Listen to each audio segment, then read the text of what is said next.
Hey guys, DB Rye here, and today we have a really fun what if today, and that is, what if Vegeta turned good during the Namek saga? But DB Rye, isn't that when Vegeta turned good in the original story? Well, no, I never interpreted as such. Not really. No, yes, he did help the gang defeat Frieza, but we gotta remember that that was mostly to save his own skin. I'm talking about what if Vegeta really learns his lesson during the Namek arc rather than working it out during the Buu arc towards the end of Dragon Ball Z. So, here we go. So for the most part, in this story, Planet Namek plays out mostly like it does in the original. Vegeta wanting to become immortal, killing Frieza's men, all the other sneaky stuff he does, the many times he stabs Gohan, Krillin, and Goku in the back to try nab the Dragon Balls for himself, all that fun stuff. But then we get the battle between our heroes and Frieza. And even though, just like Krillin and Gohan, Vegeta is terrified, even though he never admits it, in battling with Frieza, but at the same time, he can't help but admire how Dende, Krillin, and Gohan always seem to have each other's back. And this becomes even more apparent once Piccolo shows up, and Vegeta witnesses certain events, such as Gohan's increased power when he saves Piccolo from Frieza, which of course forces Frieza to transform into his final form. Now, Vegeta did still do his little plan of hurting himself and getting the Zenkai boost, and does try to challenge Lord Frieza on his own, so sure of himself that he has achieved his Super Saiyan transformation. "Oh, really, Vegeta? You really intend to fight me? Very well, it's your funeral."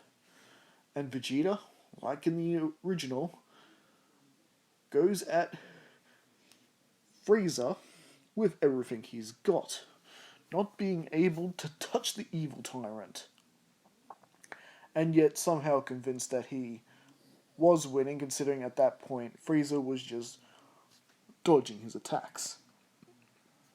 However, as we know from story and history, Frieza quickly turns the tables on him and essentially beats him and starts seriously causing some serious damage to Vegeta. And for the most part, like the original, Piccolo, Krillin, and Gohan are too scared to do anything about it. After all, at this point, Dende is dead. However, this is where things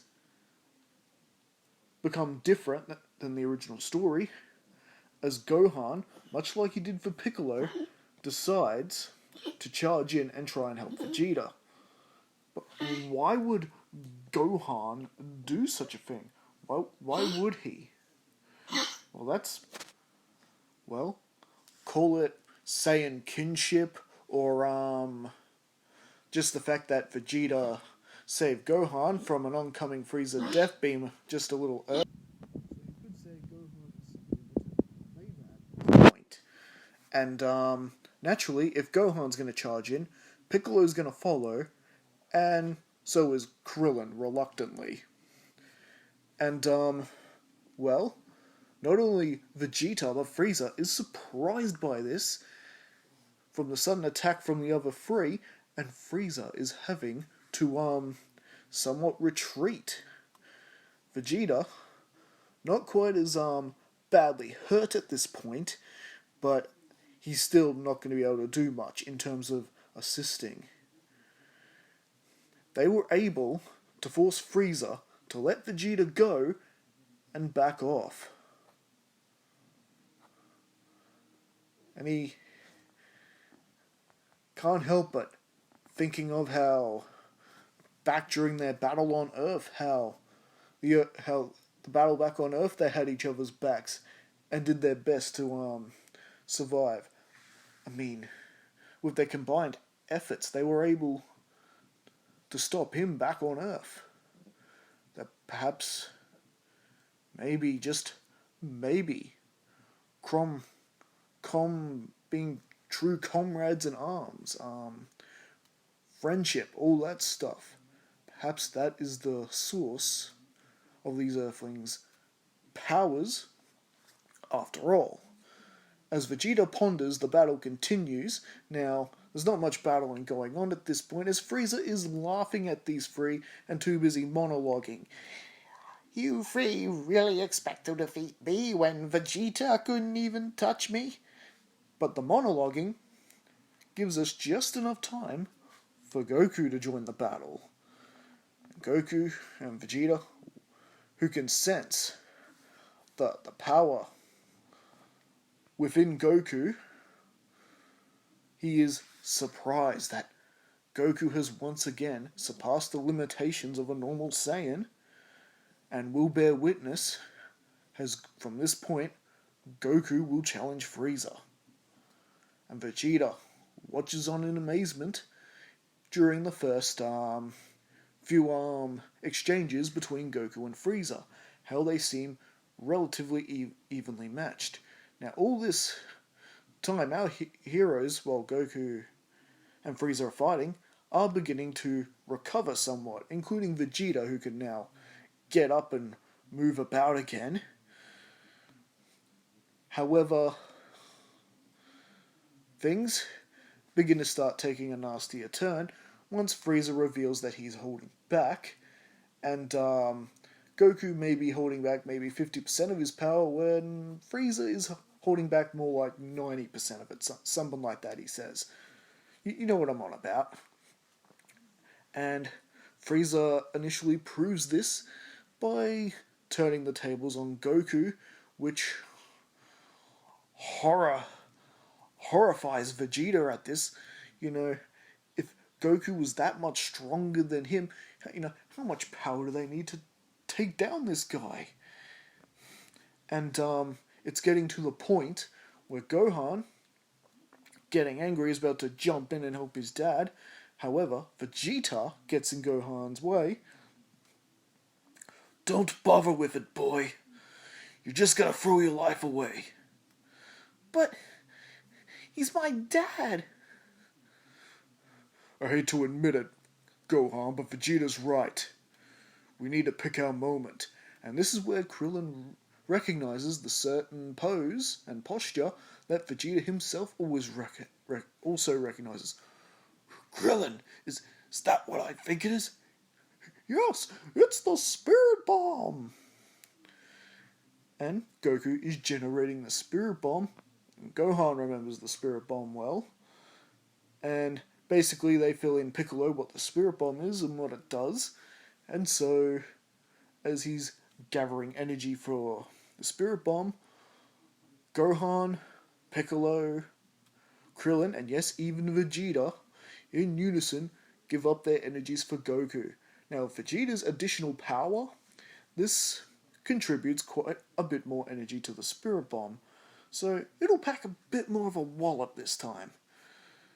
Anyway, but of course, Vegeta and Piccolo, Gohan, Krillin, being smart enough to keep some energy for themselves, Piccolo and Vegeta then rush in to try and distract Frieza until Goku can gather enough energy necessary to drop the thing on Frieza, which results in Piccolo and Vegeta fighting together, which is quite an interesting sight. And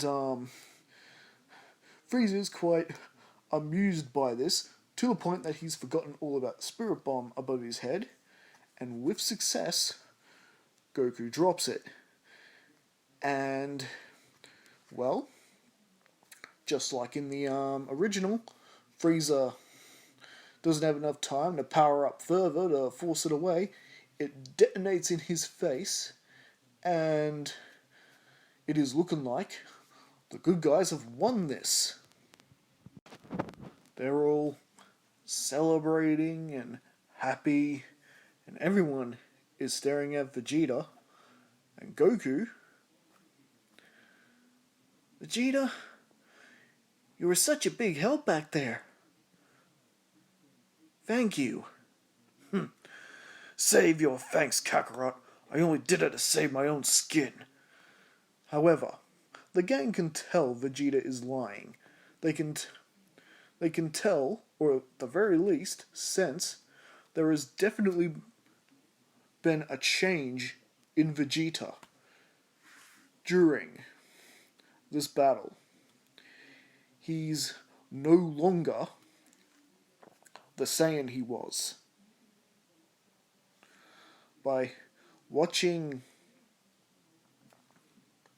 Gohan, Krillin, and Piccolo battle with Frieza, defending each other, helping each other, even during parts of the battle where he assisted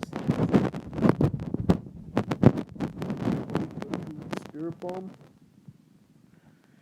he now understands why he was always going to be beaten back on Earth. Now, this is when Frieza rears his ugly head again. He had survived the Spirit Bomb, and he's fired a Death Beam directly at Goku, only for Piccolo to get in the way of it and find himself fatally wounded. And this begins setting off a certain chain of events. But with a bit of a difference here. As Frieza prepares his next villain victim, which would be Krillin, Vegeta sees this coming and is able to get Krillin out of the way in time, as well as save himself, only causing a massive explosion of one of the mountains behind them or something like that. And well, just Goku realizing that Frieza may have or may not have killed Piccolo and has gunned for Krillin, it's enough, if you catch my drift. But not only that, Vegeta looks at Frieza with pure rage in his eyes. Mostly because they threw everything they had at Frieza, and it's done nothing.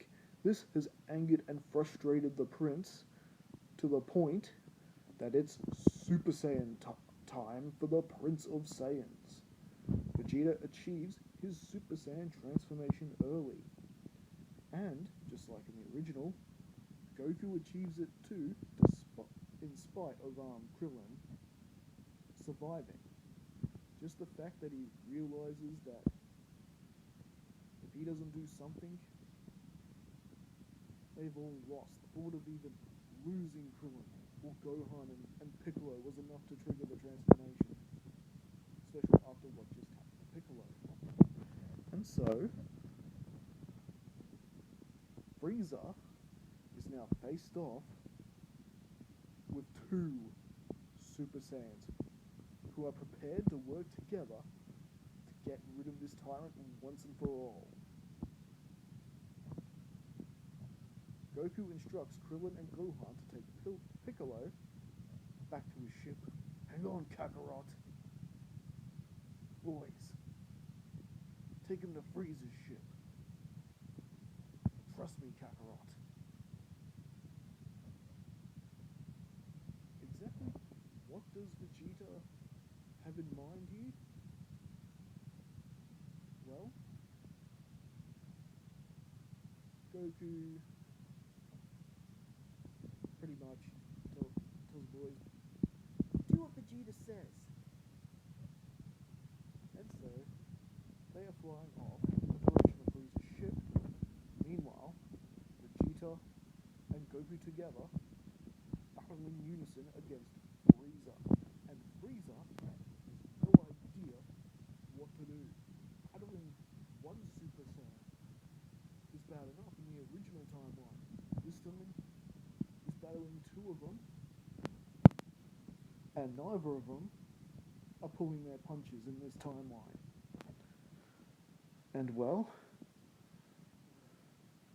with a bit of an exchange of Frieza, taking blow after blow after blow.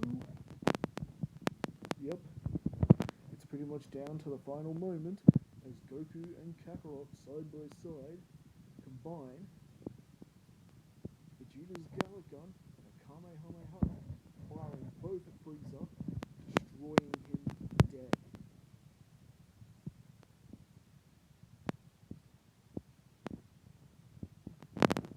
This is for all the times I obeyed you. I wish I betrayed you sooner. And this one's for Piccolo. Frieza is no more. And well, Goku is curious about why he had the boys go to the ship. Go to Frieza's ship. And well,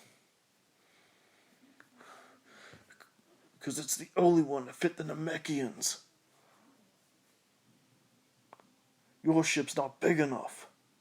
But wait, aren't all the Namekians?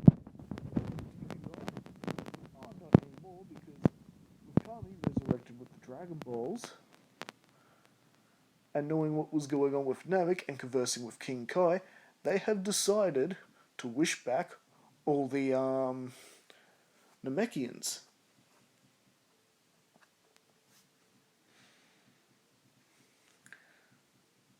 Including Dende, which of course Gohan and Krillin, everyone is happy to see Dende alive again. Which Dende then of course heals Piccolo. And well, you're probably wondering how Bulma gets to Frieza's ship. Well, luckily some of the reviving Nameks managed to find her and flew her over here. And well, with Porunga resurrected as well for the final third wish, Goku, Krillin, Piccolo, and Vegeta, Piccolo, Krillin, Gohan, and Goku look to Vegeta and tell him, "It's yours. Take that wish." Vegeta ponders for a moment, thinking about it. He smirks. "You know what? I don't need that dragon's help anymore. Let's get out of here." And so the Namekians use the wish for themselves to transport to a new planet, disappearing before our heroes' eyes. Them relishing in their victory as they get aboard Frieza's ship.